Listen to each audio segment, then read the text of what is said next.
Alright, so I'm going to show you how to use the box method to multiply, and I'm going to use this harder problem here to do that.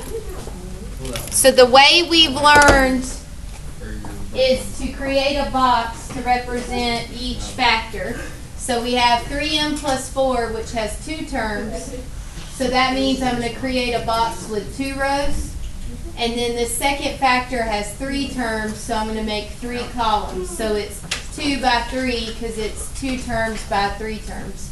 So we'd have 3m and 4 on the left side, and then m squared, and it would be a negative 3m and a positive 5. So that's my initial setup. And then this is opposite of what we're doing with factoring. Because factoring, we start with the boxes inside and work out, but this is outside in. So what I do is I look at the 2 the 2 terms that border the box and multiply. And there's a invisible 1 here. So 3 times 1 would be 3. And m times m squared. When you multiply, you add the exponents, and there's an invisible 1 here as well. So 1 plus 2 would be 3. So from there, I'm going to multiply the 3m here and the negative 3m. 3 times negative 3 is negative 9. M times m, again, there's an invisible 1, so if I add those exponents, I get m squared. And then I have 3m times 5. 5 times 3 is 15. And that m just gets carried through to the product because it doesn't have another variable to multiply with. And then fill in the bottom row. So 4 times 1 would be 4. And again, that variable just carries through because it doesn't have anything to multiply with. Negative 3 times 4 would be negative 12. Just have an m there. And then 4 times 5 would be 20. And what I have now is in each box is a term. So you can think of this 2 ways.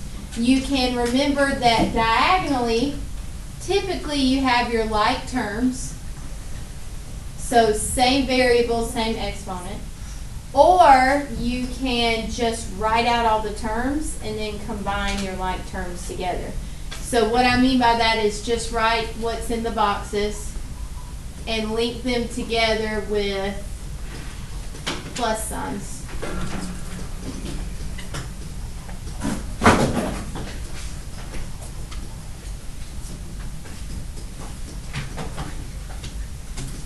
And then once I have it written out as one long expression, I can combine my like terms together that way.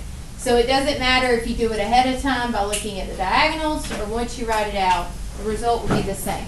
So you have 3m cubed, and then I have a negative 9m squared and a 4m squared. So negative 9 plus 4 would be negative 5.